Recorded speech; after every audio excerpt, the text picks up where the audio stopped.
Excellencies, Excellencies, ladies and gentlemen, dear participants, warm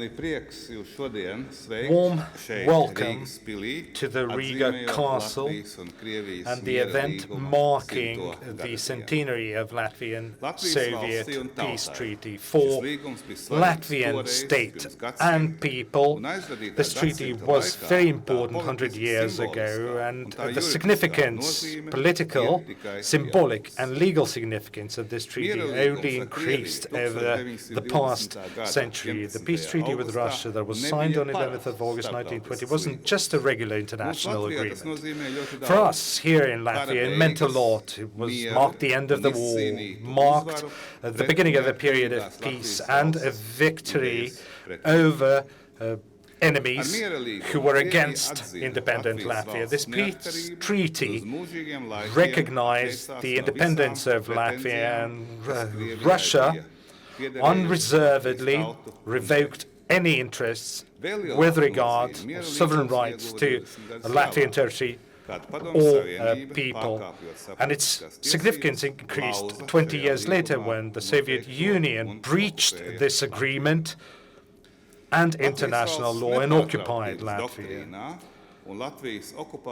The continuity of Latvia, non-recognition of the Latvian occupation was based on reference to peace treaty, an international treaty which was breached by the Soviet Union. Throughout 5 decades of occupation, we constantly reminded of this breach of international law and consistently demanded the restoration of Latvia's independence based on the continuity principle.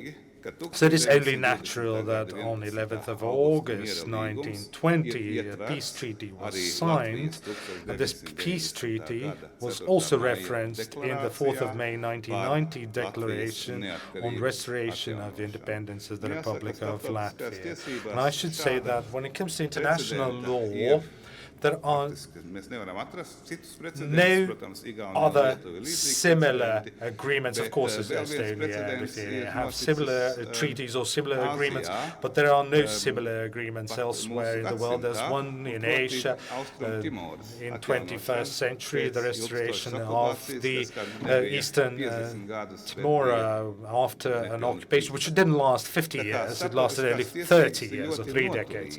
So international law is very stable, very sustainable, and international law can withstand and can continue the supremacy of the international law until situation and circumstances change, and we can again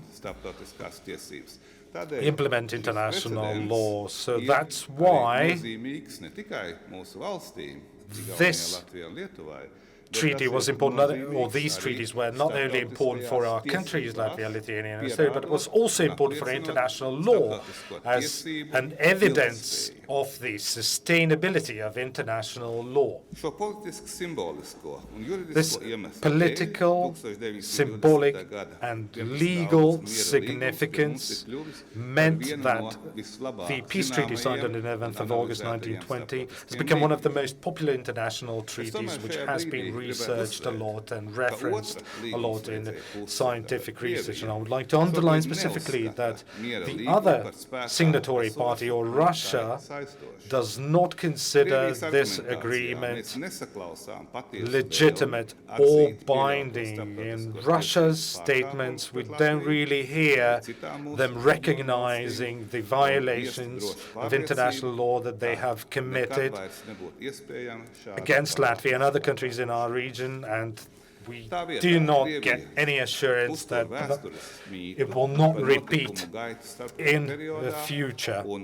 So Russia has been spreading this myth about interwar period and has been denying historic truth for a long time, which raises concerns that although we have international rules-based order, there are countries that use Stalin's argumentation and manipulate the truth using Stalin's doctrines. And that is why the peace treaty is not only about history.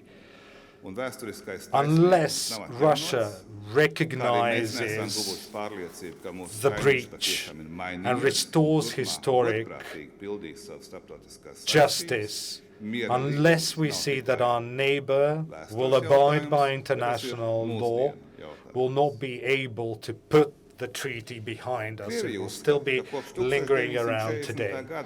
Russia thinks that the agreement lost force in 1940 because of radical change of circumstances, due to which this agreement would have no longer been implementable.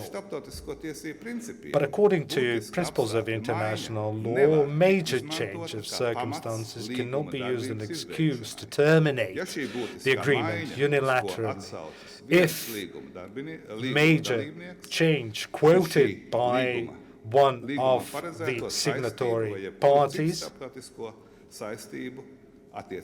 is based on international laws that have been breached. In other words, reference to clausula rebus sextantens cannot be triggered unless a party is acting in good faith. And in this case, this is not applicable. So according to international law, if you apply international law consistently, the agreement is still in force, and that is the position of Latvia. Therefore, Russia, as a legal successor of the Soviet Union, cannot refer to clausula rebus sextantens, since both parties have not agreed in good faith on termination of agreement. So legally, this agreement is still in force. And I will not probably delve into the international legal side of the treaty and the agreement, because this has been well researched and well described and well recognized by international community. 100 years ago, the peace treaty was signed after very difficult and hard negotiations that started in Moscow and ended in Riga. And most of all, Latvia wanted to sign the treaty, and Soviet Russia and Pēteris Stučka Bolsheviks, they were driven out of Latvia, nor the countries that belonged to Entente that won the First World War were looking forward to such a treaty. Countries of Entente wanted to have a united front against Bolsheviks and hoped for the fall of the Lenin's regime. And for Russia, this was a temporary peace agreement before the worldwide communist revolution, which was their ultimate goal. So negotiations with Russia under such complicated political circumstances were described by Jan Sistans, who led the negotiators from Latvia, as an endurance race, and you had to be tenacious in order to achieve results, and our diplomats succeeded in that. The peace treaty, in a broader European context, is part of the so-called Versailles-Riga process, which determined the political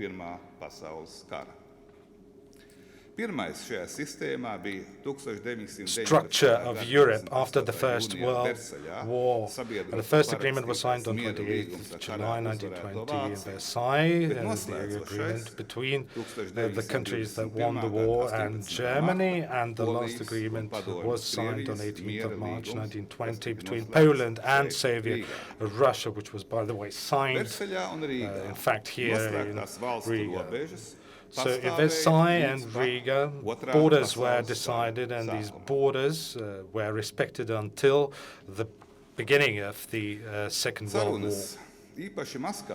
Negotiations, especially in Moscow, in the initial stages, that is, were especially tough, because there were a lot of Latvian Bolsheviks who were driven out of Latvia, who opposed these negotiations, and there were several times when negotiations almost failed, and Latvian delegation had to take into account that Russia is not going to be pragmatic and is not going to stick to its previous promises. Latvia had to fight for the peace treaty, and it brought about all the arguments and referred to the 1918 aggression, December aggression of Russia against Latvia, which was the responsibility of Soviet Russia. However, Moscow denied any aggression. It didn't want to pay any reparations for the damages of war. The head of the Russian delegation, Adolf Joffe, said that Bolsheviks have never officially declared war on Latvia, so any reparations are out of question.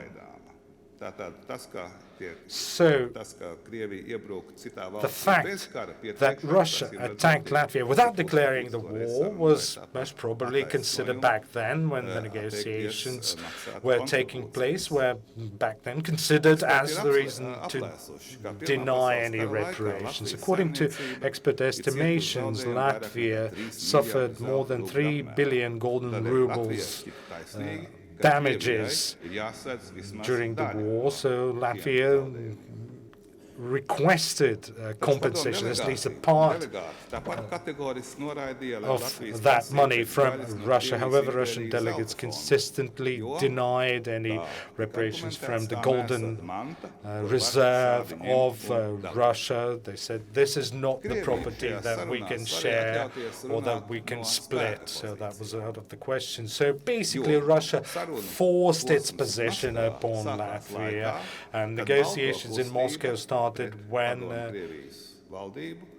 Tsarist opposition against Bolsheviks was almost defeated, and there was only Wrangel's army in Crimea, but it was, just a matter of time before they were defeated. To quote Professor Ivar Stanga, said, negotiations and interests with regard to these negotiations were absolutely different. Russians wanted a quick peace without any trade-offs. Latvia wanted peace and as much economic benefits as possible. So in other words, it was looking forward to maximum reparations or compensation for the damage incurred by Latvia as a result of war.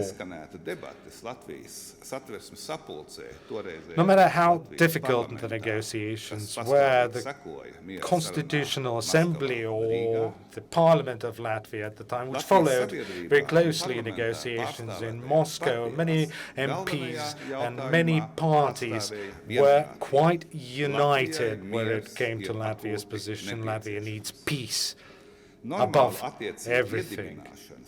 Normal relationship between Latvia and Soviet Russia would enable Latvia to focus solely on what its people had desired for so long, on building an independent Latvian state.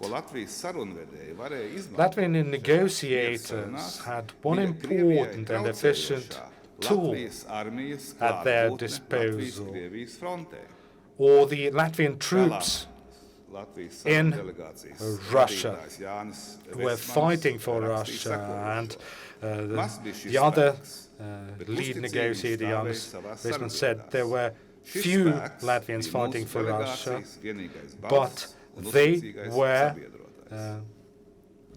loyal to the Russian commanders, and that was our main advantage. However, Latvia couldn't sustain the wartime army, which has by then grown to 60,000 men.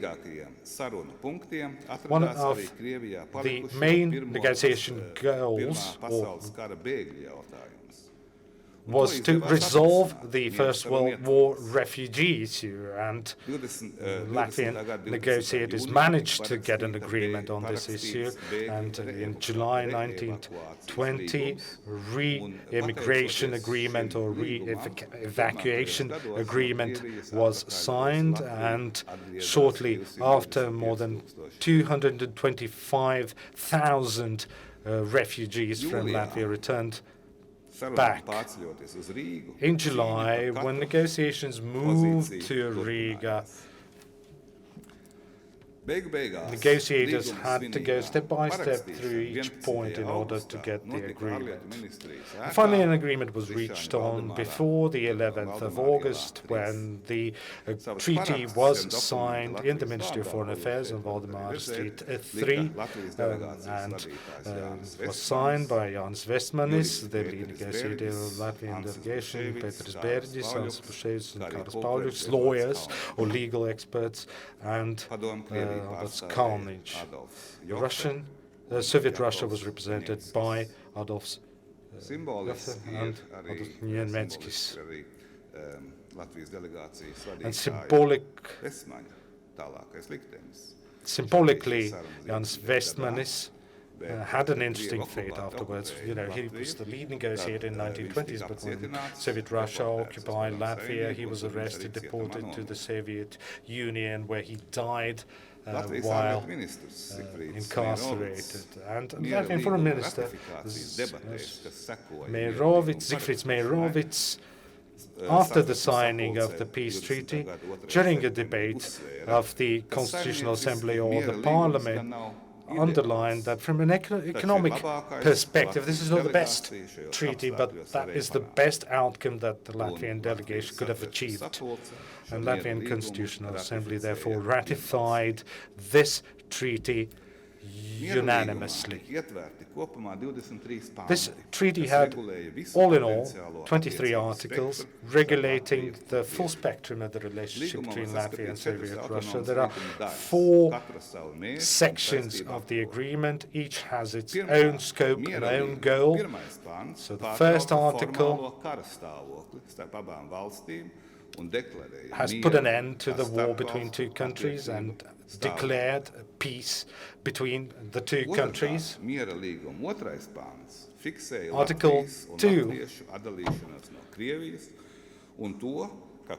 regulated the separation of Latvia from Russia and mentioned that Russia recognizes the right of Latvian people for self-determination. And this is a quote: Latvia unreservedly recognizes the independence, sovereignty, and freedom of Latvia and revokes any of its sovereign rights that it used to hold with regard to Latvian people and the Latvian territory and land, including based on the international agreements and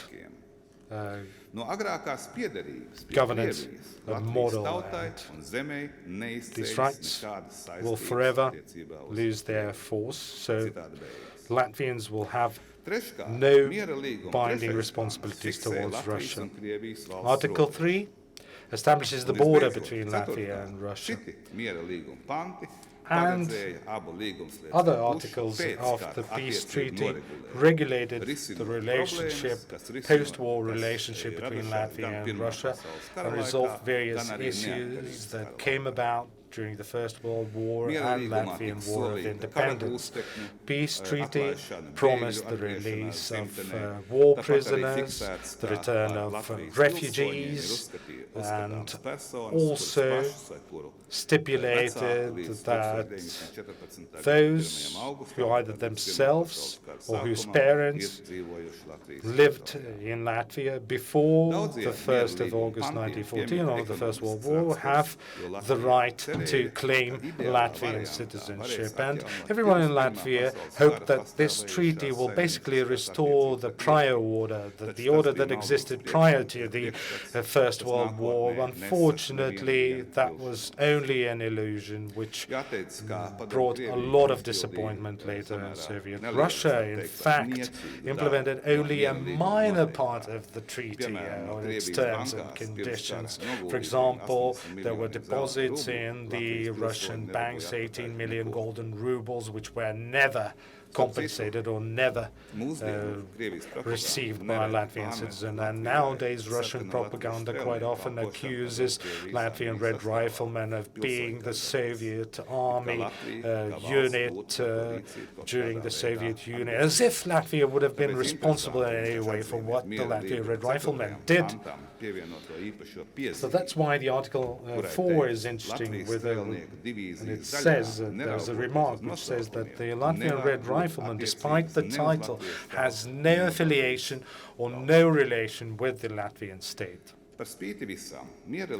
Despite that, the treaty marked the end of the war and was well received and marked the period of peace, and Latvian people, first of all, viewed primarily it as a legal document which confirmed the independence of Latvia and determined the borders between our countries and established the rights of the Latvian people. And peace treaties not only with Latvia, with other countries that had border with Russia after the First World War and after the Civil War in Russia, were a must, a need, and Russia thought it was just a temporary measure that can be forgotten as soon as the situation improves, because Russia was still hoping or still had the goal of going on an international or worldwide communist revolution. So Russia treated all the commitments in this treaty as just a mere formality and did not attach much significance to international law. And Georgia is an example in this regard. Georgia declared its independence on 26th of May 1918, whereas on 7th of May 1920, shortly before signing of the Latvian-Soviet Russia peace treaty, it signed a similar peace treaty with Soviet Russia. And on 1st of January 1921, Georgia was de jure recognized by the European countries. But shortly after, on 12th of February 1921, Soviet army attacked Georgia, and similarly to Latvia, didn't declare war on Georgia. It occupied Tbilisi and formed out of Georgian Bolsheviks a Georgia Revolutionary Committee, which declared the Georgian Soviet Republic, which later became one of the republics of the Soviet Union. I have to underline that just a couple of days after the signing of the Latvia-Russia peace treaty, Polish army defeated, although it was outnumbered, defeated Red Army near Warsaw. So throughout negotiations between Latvia and Russia, there was a war between Poland and Russia. And the Isla miracle when Marshal Piłsudski led a Polish force against the attacking Russia and came out victorious. It is rather symbolic that the Soviet-Polish peace treaty, after the Polish victory, was signed in Riga in the House of Black Hens on 18th of March 1921. It's deeply symbolic. The victory of Poland stopped Russia's military expansion in Europe for 20 years, 2 decades, and helped Poland and other new independent countries to develop. Latvia was one of them, one of the countries that implemented its right to self-determination, one of the countries that emerged from the ruins of the Russian Empire. In 4 days, Poland is going to celebrate 100 years of this historic victory, and we Latvians will definitely join them in their celebration, and our thoughts and our hearts will be with our Polish allies. I would like to use this opportunity to thank the foreign affairs ministers of our neighboring countries, Poland, Estonia, Finland, and Lithuanian ambassador who have joined us today to commemorate this remarkable event or remarkable occasion together with us. All of the countries that I mentioned and many, many other allies committed their troops to help Latvia win its war of independence that led to the peace treaty. Latvian War of Independence was part of our common struggle for the right to self-determination of our people. History has taught us to be constantly alert and mindful of what is happening around, because 100 years of peace treaty is a story about international law which has been breached shamelessly by a country. It is about lack of good faith in international relations. It is about an attempt to redraw regional map and compromise peace and stability whenever wanted. So this is a stark reminder of how important international rules-based order is and how we should nurture it and constantly take care of international law and constantly take care of our internal and external security. And at this time, we're also very much concerned about what is happening in our neighborhood in Belarus. So we hope that situation there will be resolved according to international law and democratic principles. Latvia, like our friends in Finland, Estonia, Lithuania, and Poland, like the rest of Europe, like NATO, and I'm very happy that the ambassadors of NATO countries have joined us here today, firmly believes that the international law is the guarantee of international peace, and we should constantly take care of support our partners in their endeavors to secure themselves, and that is the only way to ensure security and peace around the world and in Europe. Thank you.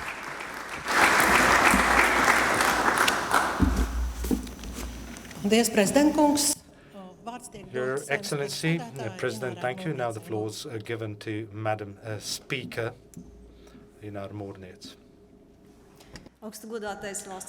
Your Excellency, Mr. President, Your Excellency, Mr. Ulmans, Your Excellency, Mr. Zatlers, Your Excellency, Mr. Vējons, Honorable President of the Constitutional Court, Honorable Justices of the Constitutional Court, Honorable Ministers, dear colleagues, MPs, Your Excellencies, ladies and gentlemen, let me start by thanking the President of Latvia, Egils Levits, for giving us a rather detailed insight into the historic background of the Latvian-Soviet peace treaty and for giving us, the international context of this treaty. This treaty that was signed 100 years ago was very significant for our country. It was very important for the newly established state of Latvia. And after the end of the Latvian War on Independence, it led to international recognition of Latvia de jure on the 26th of January 1921, when Latvia's and Estonia's independence was de jure recognized by France, the UK, Italy, Japan, and Belgium. It marked a turning point in our relations with Russia, and Latvia returned to the European geopolitical space, and Russia unreservedly recognized Latvia's independence and irrevocably renounced all sovereign rights. And the Constitutional Assembly ratified this treaty, as was mentioned, unanimously. The Parliament did so. In 1920, and there was a lot of optimism among MPs. Unfortunately, their hopes were shattered. 18 years later, this treaty was shamelessly breached, and Soviet Russia occupied Latvia, and the support of international community was very essential at that moment, and the policy of non-recognition was very important for us. First country to not recognize our occupation were the United States with some Wells Declaration on 14th of July 1940, which provided the continuity of the Latvian state and supported us and gave us hope throughout the long occupation of our country by the Soviet Union, and fueled our hopes for freedom. So diplomats and everyone here in Latvia must honor the history and do whatever it takes to avoid similar totalitarian crimes in the future. Unfortunately, Russia's attempts to rewrite their history to somehow justify its current-day policy has become very obvious. It's very obvious, and we're not really surprised about such desire of Russia. Russia doesn't even try to hide the fact that it has doubts or tries to compromise the occupation of Latvia. That's what we can see today, and Latvian Parliament and all the people in Latvia should not accept it. Instead, we should talk and talk about our history and explain our history as much as possible. Unfortunately, Crimea is still unlawfully annexed and occupied. 13 years have passed since the Russian aggression in Georgia. We, as members of the international community, have to support Ukraine and Georgia and have to support their territorial integrity and sovereignty. As President already mentioned, we are very closely monitoring all the developments in Belarus right now. The Belarusian people are demanding more democracy right now, and that is a clear signal to the world that the world must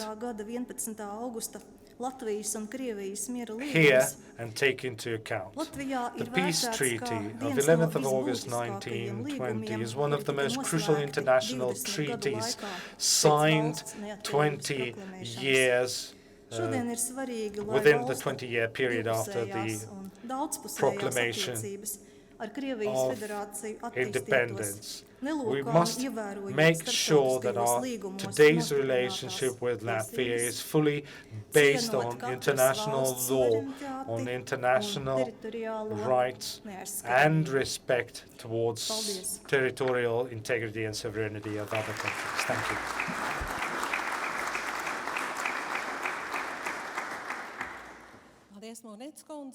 Thank you, Madam Speaker. And now the floor is given to the Prime Minister of the Republic of Latvia, Krišjānis Kariņš.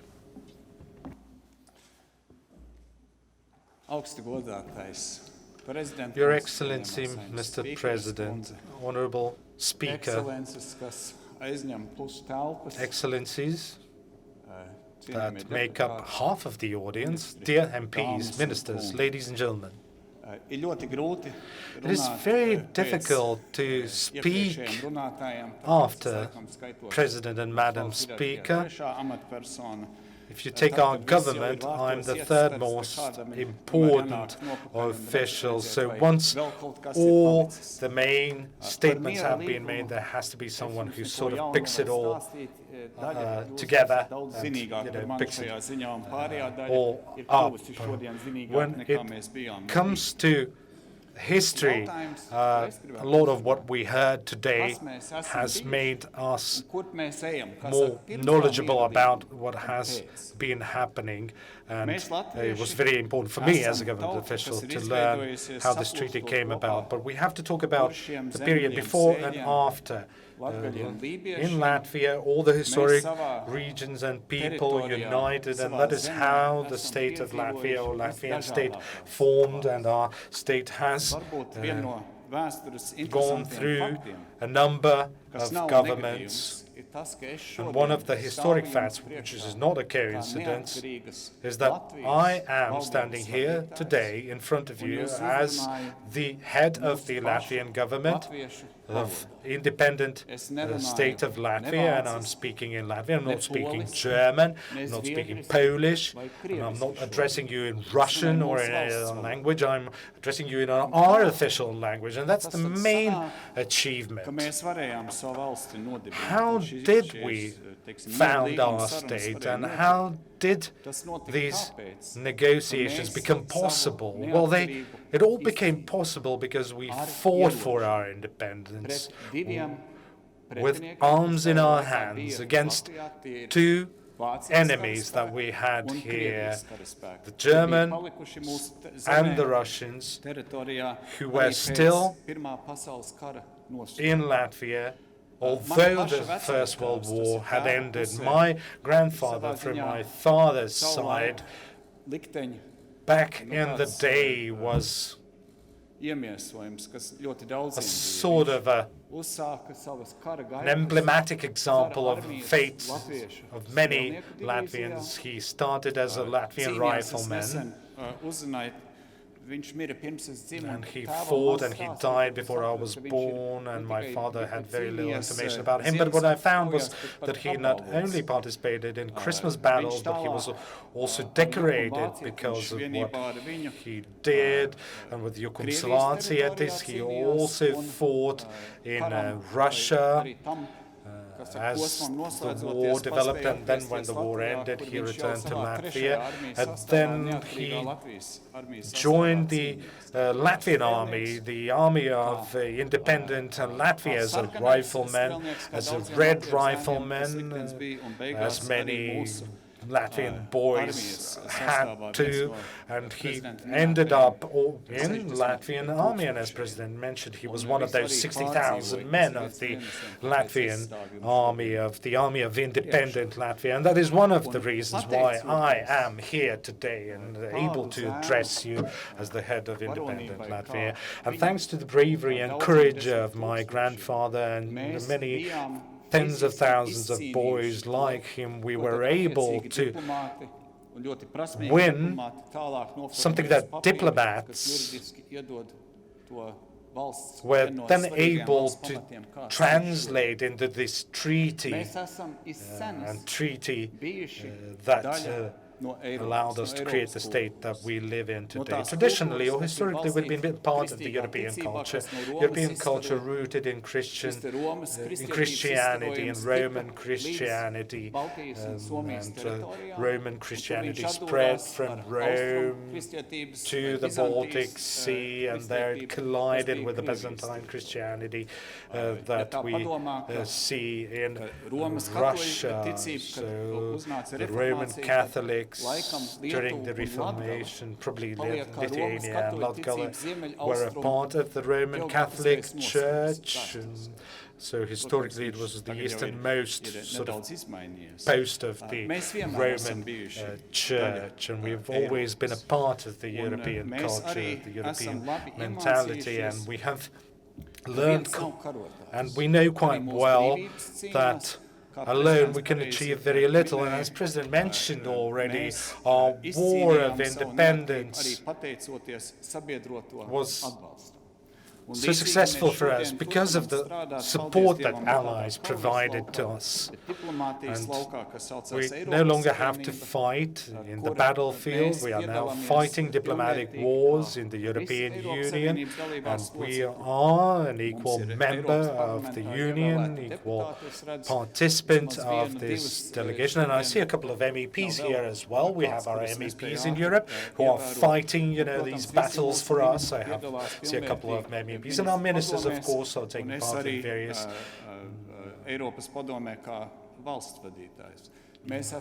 meetings, and I am also taking part in European summits. We are a member of the military alliance, the NATO, which is the strongest military alliance in the world, and our government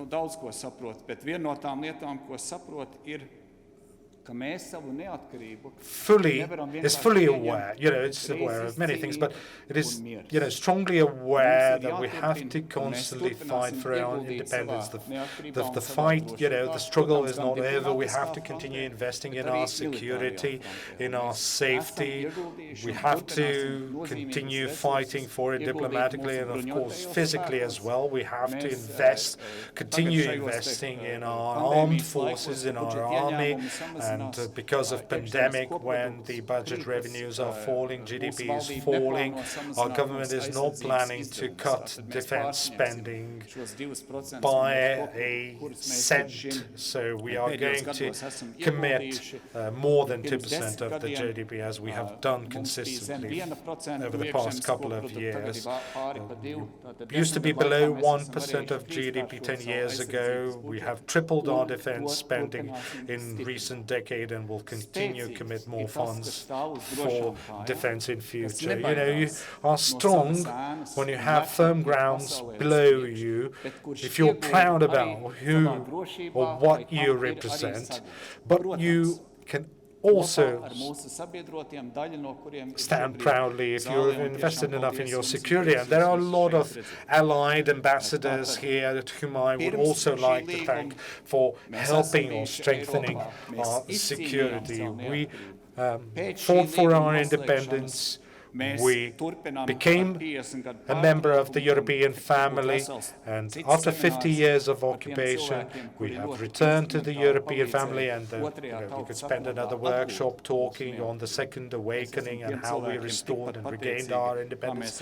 And I'm very thankful to these people as well, as much as we are thankful to our riflemen who fought in the First World War and after the First World War, in the Latvian War of Independence. So thank you all, and I can promise you that we'll continue fighting for Latvia as long as we can. And in conclusion, I was sitting here and I recalled a song I thought about singing, but this is too formal an event to sing, but I can at least read the lyrics to you. I had to write them down, and I can try to somehow keep the pace or the rhythm. We have few men, but their spirit is unbreakable, and I can proudly say that the fate will always be in our favor, and I hope that never changes.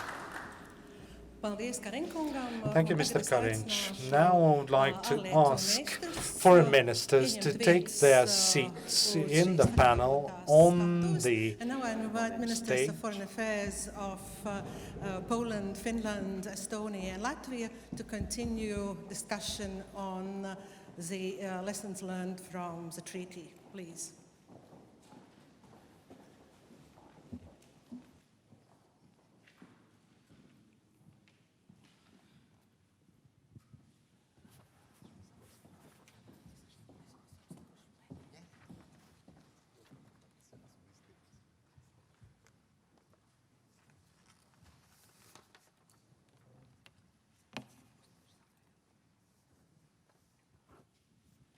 Ladies and gentlemen, I have a great honor to chair this very respectable panel, to have ministers of foreign affairs from those countries who were directly involved 100 years ago in signing their peace treaties with Russia. We already heard a very comprehensive and very in-depth assessment of the historical role of Latvia and Russia peace treaty. And I assume that we definitely can agree with this assessment. But very often when we are looking at legal texts, we forget that these are not only letters, these are not only seals on the paper, but these are individuals who were drafting, who were negotiating, who were finalizing very complicated documents. And looking backwards in 1920, those ministers of foreign affairs at that time, diplomats, they were not experienced in international law. They were not experienced in details of diplomatic roles.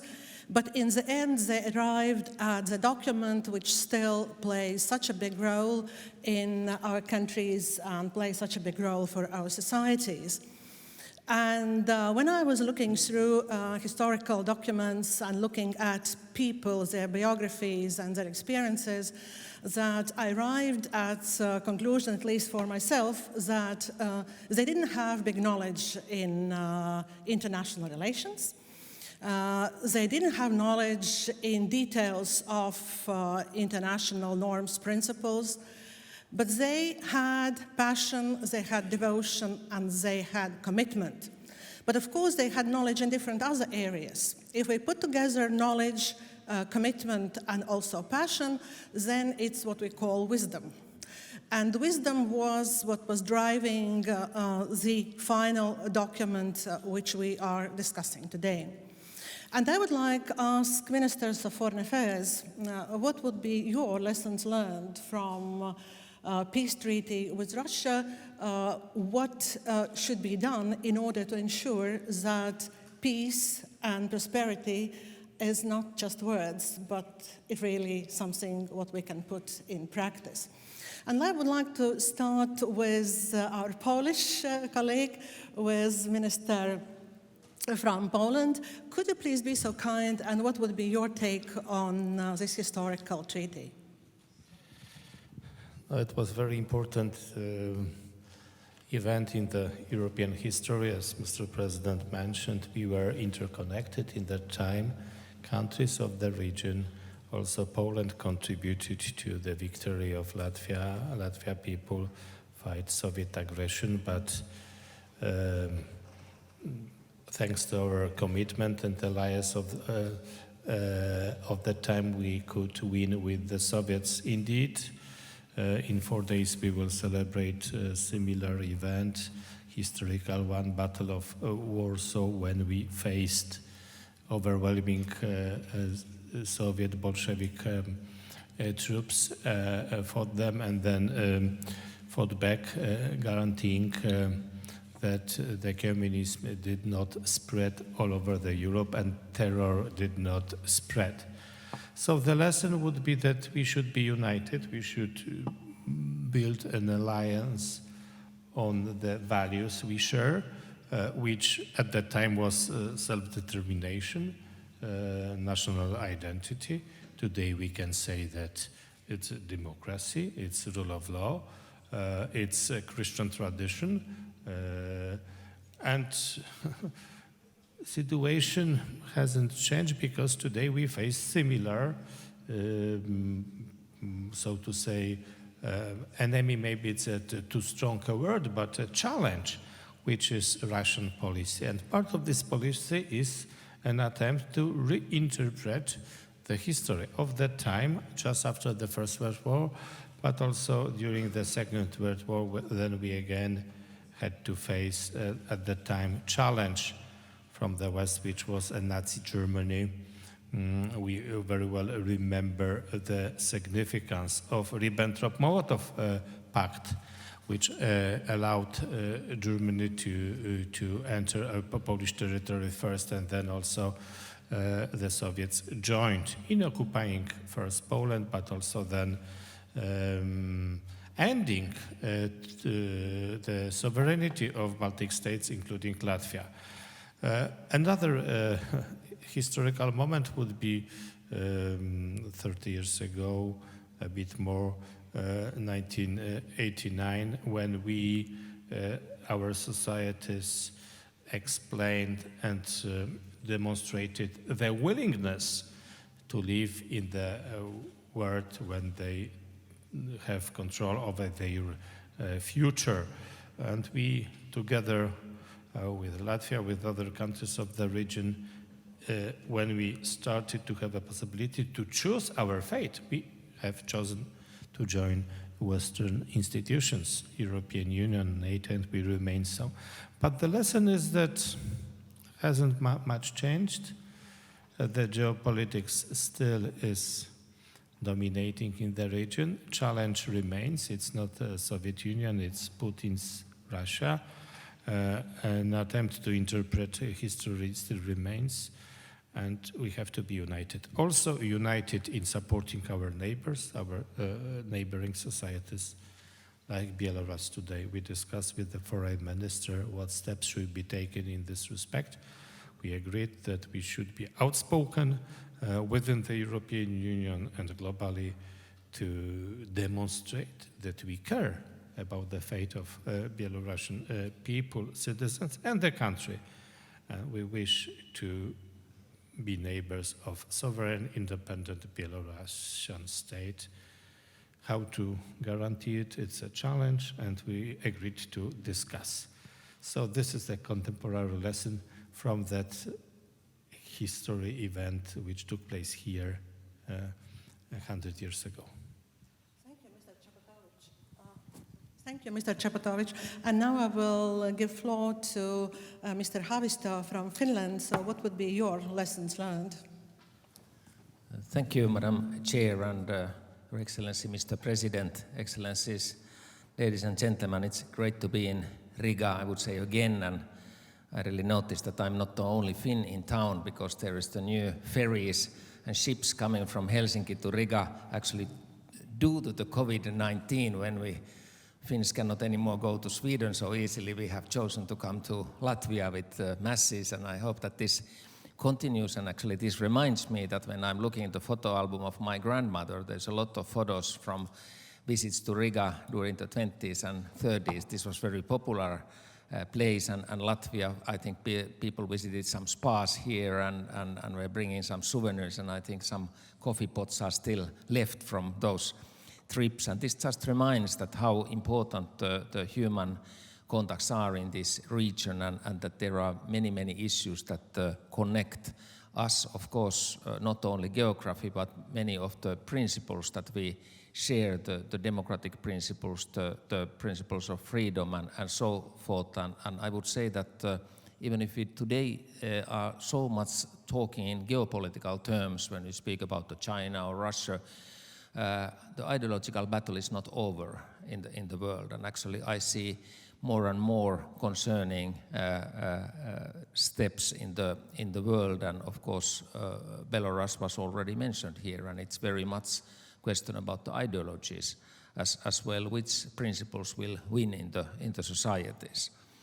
When I have been reading the history books from the Finnish perspective of our negotiations in Tartu in 100 years ago, the negotiators were not the most popular persons when they returned back to Finland, because the expectations were very high. There was the expectation that Bolshevik Russia is extremely weak, and it has to make compromises, and it has to give more space also to Finland. But unfortunately the negotiations were not, maybe the expectations were too optimistic, and the negotiations couldn't reach everything that was expected. So they were even protest and very disappointed people in Finland. But when you look the whole history, actually you have to be very happy that the peace was achieved at that time, and certain principles were achieved at that time, and it also paved way for our independence and our newly born country. And of course, if I'm coming today and thinking maybe some similarities or some differences, but today we talk so much about the disinformation, and we talk so much about the hybrid warfare and hybrid methods.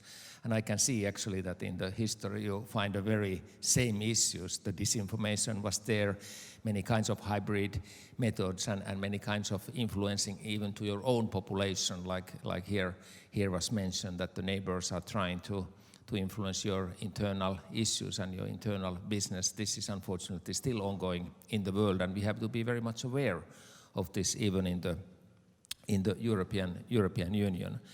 And of course, maybe I will finish with the remark that how much at least for Finland, the membership of European Union has meant, not only by opening the good perspective for the young people and youth. They can study in other countries, they have the Erasmus programs, they can think about the working in other countries and so forth, but also looking from the security and cooperation in our own region, in the Baltic Sea region. The membership of European Union has been for Finland a very, very important thing, and we are very happy to share so many issues with the Baltic countries and with Latvia also in European Union.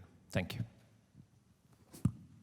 Thank you very much. Minister Reinsalu, what about your take on peace treaty from the present day's perspective? First of all, let me congratulate the Latvian people, all the Latvian state on behalf of Estonians on your very important day. Because what did it mean? It meant to you victory.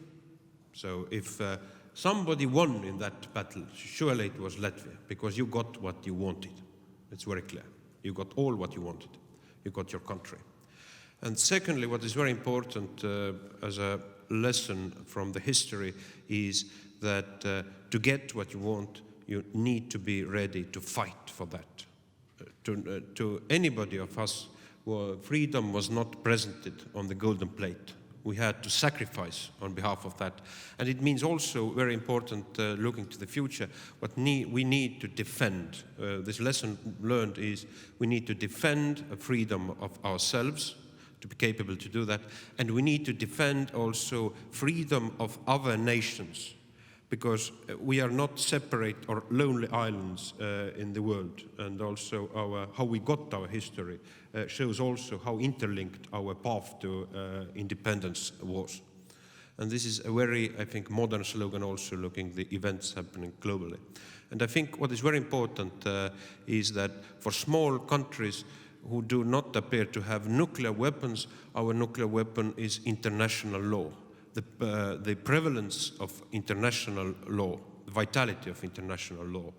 And this is something what we need to stick, is indeed the international law principle of non-recognition of illegal aggressions against third parties. And this is something we need to defend, the value of international fora we need to defend continuously. And what is from the historical perspective important is that as we both, as Latvia and Estonia, have in our peace treaty Article 2 of eternal giving up of Russia the control, any control over our peoples and our territories, and it is based on the principle of the right of self-determination of nations.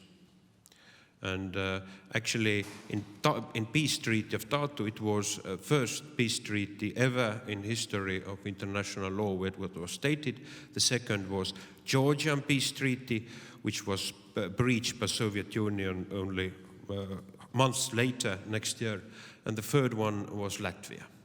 And actually, what is irony of history, that this concept was not proposed by our side, but that actually it was a concept of justification of why they are giving their territory away of Soviet Union delegates. Because what happened, Karl Marx wrote, proletariat has no fatherland.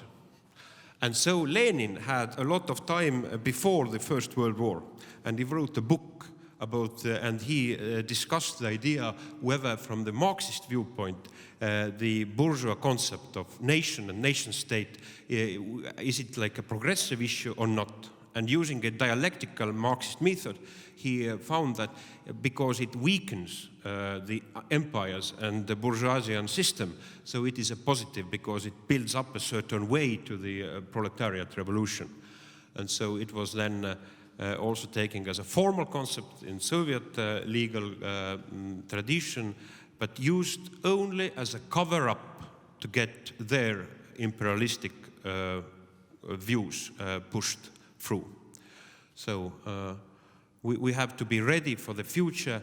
We have to fight against these who are falsifying the history, and we should never forget that the official concept of current Russia is still that we entered to the Soviet Union voluntarily.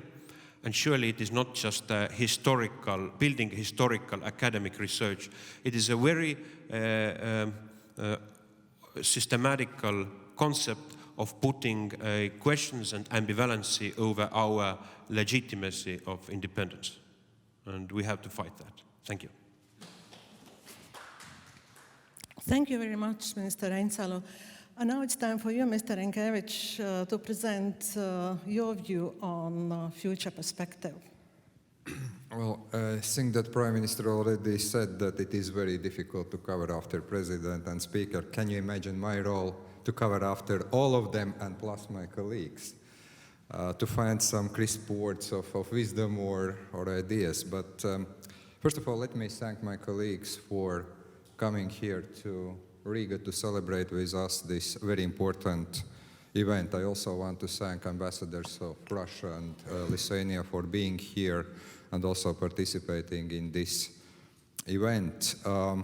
But what is the significance of the treaty 100 years after? I think that we already had a very extensive discussion about principles, about legal principles that have been set. But I think that also this treaty is actually setting definite principles of bilateral relations between Latvia and Russia that are still valid because the treaty established diplomatic relations between Latvia and Russia, and actually we are celebrating also today the centennial of establishment of diplomatic relations. It also covered trade and economic relations, and here I think that Pekka is absolutely right, and also President mentioned when negotiators are coming back, they always get a criticism immediately that treaties could have been better, they are not fully in our interest, and only about 100 years after people are actually saying probably it was something they did in the right way. I hope that something also after 100 years will be equally positively valued what we are doing today. Be it support to our friends in Ukraine, or be it Belarus, or being any other issues. But also the treaty was important, and most important that when it comes to the political principles, it set respect for independence and sovereignty, respect for international law, and I think that those are principles that we want to see being observed. Russia is a neighbor. Russia is a big neighbor, and I think that we would love to see the relationship being developed in the same way. Respect for international law and principles, mutual respect, and good neighborly relations. We have many differences. We have some very strong differences over the history and the present, but at the same time, I do believe that there are principles we should follow. My final point, we are very much talking about one date, which is August 11, but a couple of days ago, at the beginning of August, one also very remarkable event was marked, and that was the beginning of so-called Bulduri Conference. That was the first intergovernmental conference of newly established states, conducted in my hometown, Jurmala, where actually the outcome was creation of the Baltic Entente or the Baltic Union.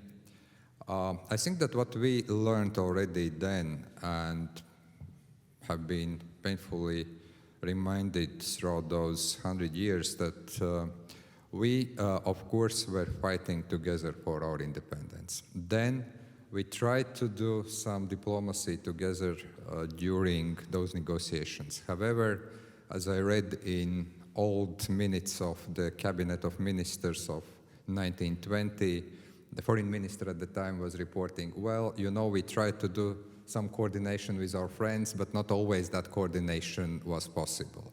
At the same time, we understood that treaties are good things, but we need allies, we need friends, and we already understood that we can't do things alone, that we need to have more alliances, more friends, more allies. That is something that happened 100 years ago. Well, the first attempt was not terribly efficient, but now being members of NATO, being members of the European Union, working together, having very close, different close regional cooperation formats, I think we also have learned some of the lessons hard way, that while we can do many things alone, we can really achieve many things only if we are together. Thank you very much. After the first round of short presentations, we still have a couple of minutes time for a few questions. So if somebody of you has a question to ask to ministers, this would be the moment, because delegations have their own agendas and they will have to leave strict on time. So this is a moment. Yes, please, Sandra Kalniete. I'm Sandra Kalniete, and I'm a member of European Parliament, and I'm particularly involved with Eastern Partnership. And this is an occasion to have all the neighbors on the same panel to ask, what will you do in the upcoming Foreign Ministers' Council, which will be at the end of the month, regarding the Belarus? Thank you. Please, who will start? Minister Čepović, please. Oh, thank you, thank you. Indeed, yesterday in the morning I wrote the letter to Josep Borrell asking him for extraordinary meeting of the Foreign Ministers' Council, maybe in form of video conference, in order to react to what's going on in Belarus, to demonstrate our support and simply to show that the European Union cares what's going on its border, in bordering countries, in neighborhood. The answer was rather skeptical. Now we are working as the European Union on a common declaration. Probably it will be issued within minutes, even, or within hours, demonstrating support. But I think that it is still possible maybe to have a discussion. If not, it is already accepted that one of points at our Gymnich meeting in Berlin, end of September, we will discuss the situation of Belarus. What we think is important, at least from my perspective, to learn the opinion of other ministers, how they assess the situation there, what we can do for Belarusian society and for Belarusian independence, how we can bring together actors on the international scene that they start to discuss. From our perspective, we are very much interested in democracy, openness, and close links between Belarusian state and the European Union as such. I am very pleased to learn in the morning after arrival that all my three colleagues supported that idea and then demonstrated it during the press conference addressing Borrell to call that meeting. And also I read from my minister that also other countries addressed Borrell to High Commissioner Borrell to call that meeting. So we'll see what will be the situation, but definitely we cannot turn our backs to Belarusian country citizens. We have to be active, we have to be creative, we have to support stability there. We have to call for stopping violence, releasing political prisoners, and if there is a chance to start dialogue in the country. Thank you. Yes, please, Mr. Haavisto. Thank you, and first fully agree what my Polish colleague Jacek said. Just to add, I had an opportunity to visit Minsk with the Swedish Minister Ann Linde in last November, and we were sitting at a table with President Lukashenko, and we said three things. When you organize the presidential elections, all candidates should have the opportunity to step up. Secondly, please invite the OSCE ODIHR observers to the country and make sure that the elections are fully transparent.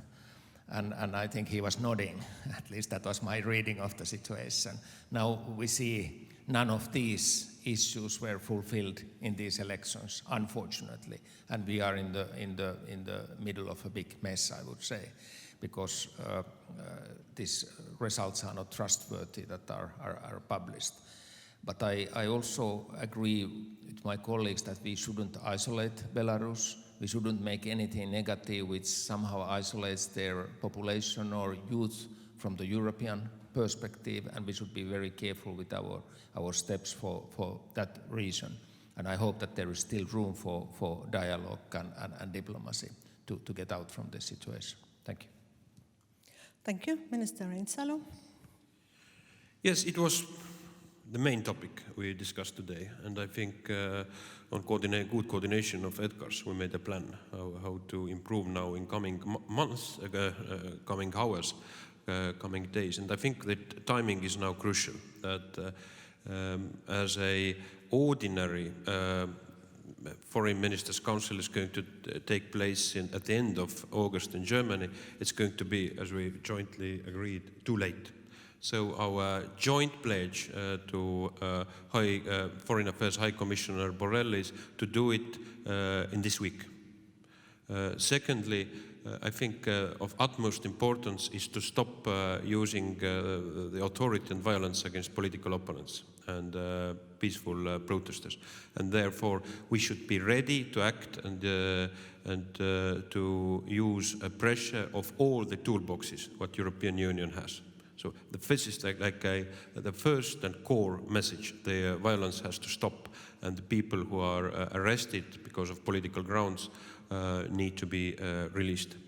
And as Jacek stated, very important is to turn to the political dialogue.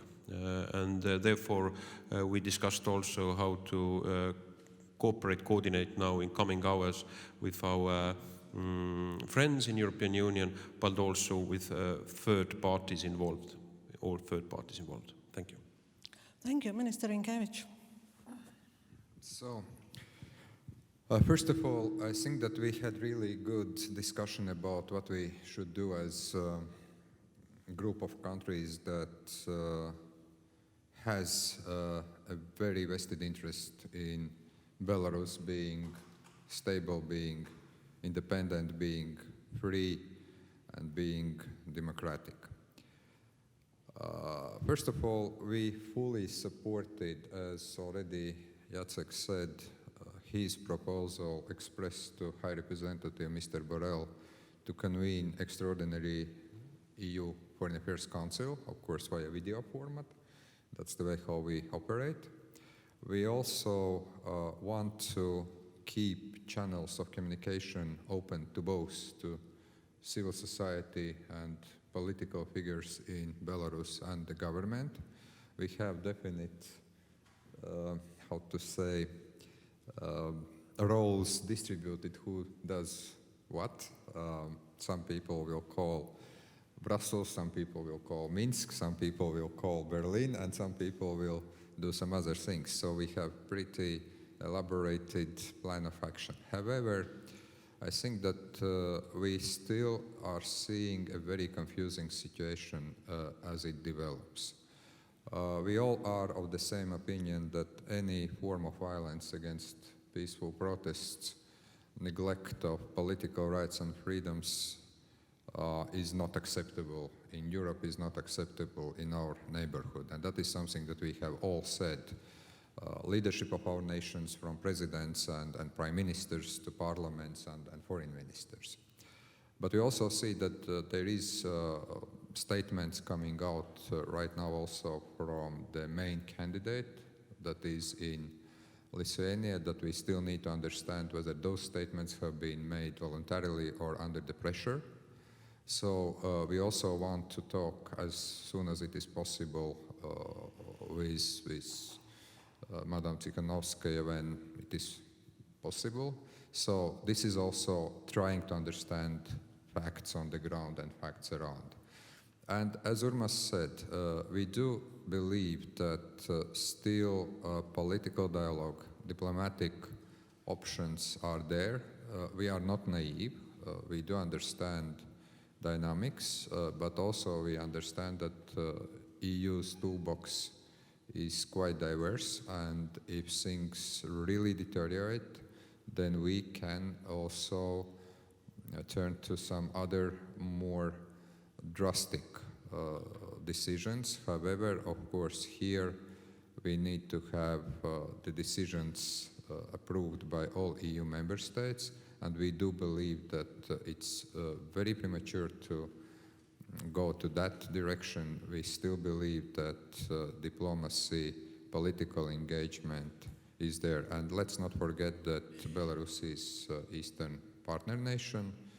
Belarus is also very important when it comes to our political and security interests, and we really want to see that this situation is resolving peacefully.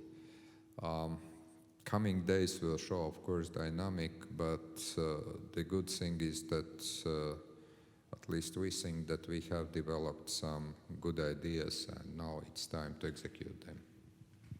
Thank you very much.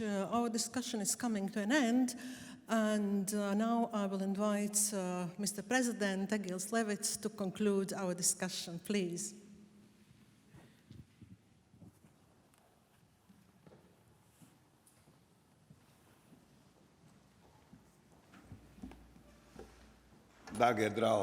Dear friends, and I'm using or addressing you as friends because, first of all, I personally consider you friends, secondly, because I diplomatically consider you friends, and thirdly, because I politically consider you friends. As we mark 100 years of the peace treaty, I would like to underline 5 most important points.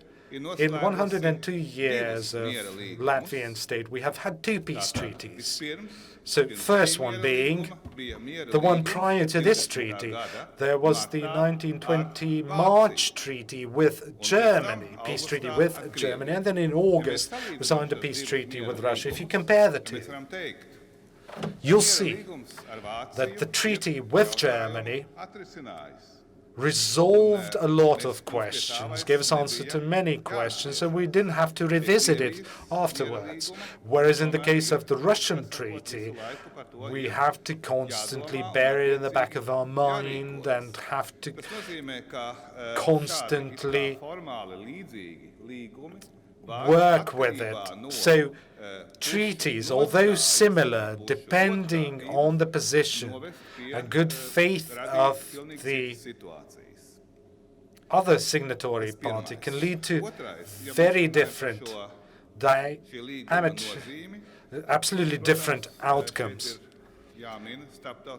As regards to the significance of this treaty, I have to focus on the importance of this treaty for international law. It was not only important for Latvia, as already mentioned, it was also important for international law. So this was the first case of such treaty,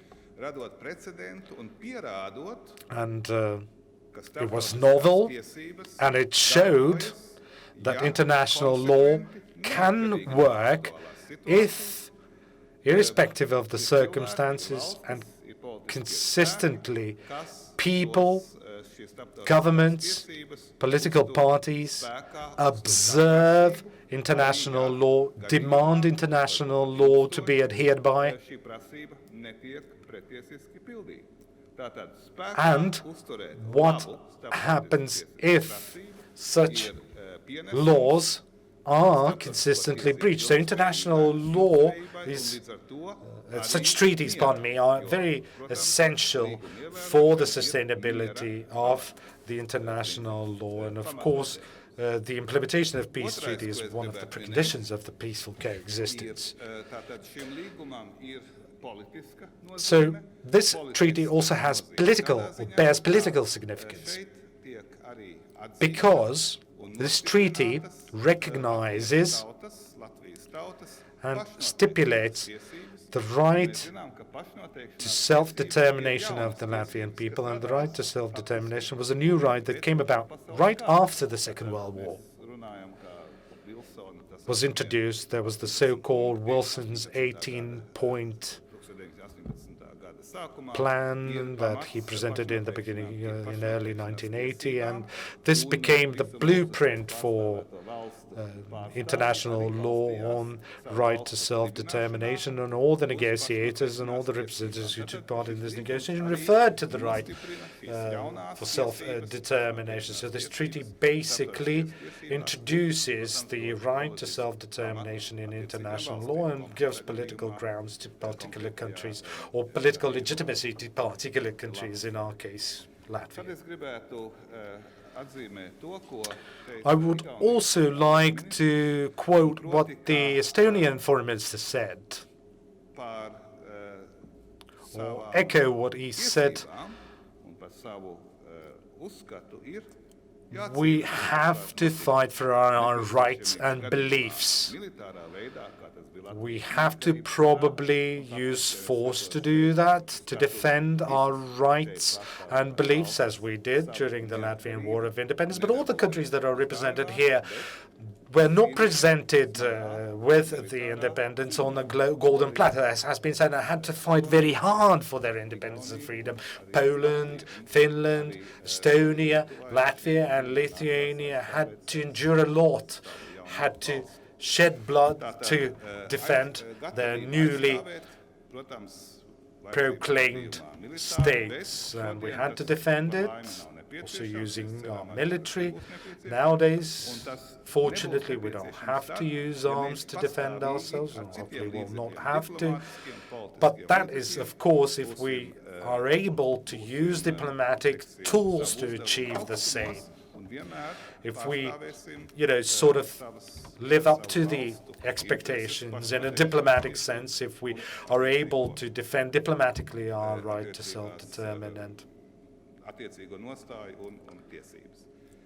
defend our rights. I would also like to make a little comment about Belarus. Belarus is, of course, our neighbor, and developments in Belarus are another evidence, and our reaction to what is happening in Belarus very clearly shows that 100 years after the signing of a peace treaty, international context and sort of understanding of the international community has progressed a lot, and we are able to talk about what is happening in a neighboring country, about violations of international law, about violations of human rights, violations of democratic principles in a neighboring country. We can openly talk about them, and we can insist on our adherence to these international principles, and we can encourage and urge our neighboring countries to abide by and live by these principles and international law, which is a major, again, achievement compared to 100 years ago. And ways or tools of ensuring the peace worldwide are getting stronger and getting more diverse, And Madam Kalniete asked about Belarus, and if we're looking at Belarus, we can see that you can't just, plainly or blatantly ignore these international rules or international rules-based order or international law, and your neighboring, or otherwise your neighboring countries may object to that. I would like to, in conclusion, thank the foreign ministers from Estonia, Poland, and Finland, as well as Latvian Foreign Service, and our moderator, Professor Ozoliņa, for a very interesting and exciting panel discussion. I would like to thank all the participants for their involvement and participation in this very important date for us, and not only us. This treaty had far-reaching consequences, not only for us, but also for the whole of Europe and the whole of the world when it comes to ensuring peace and international order. Thank you.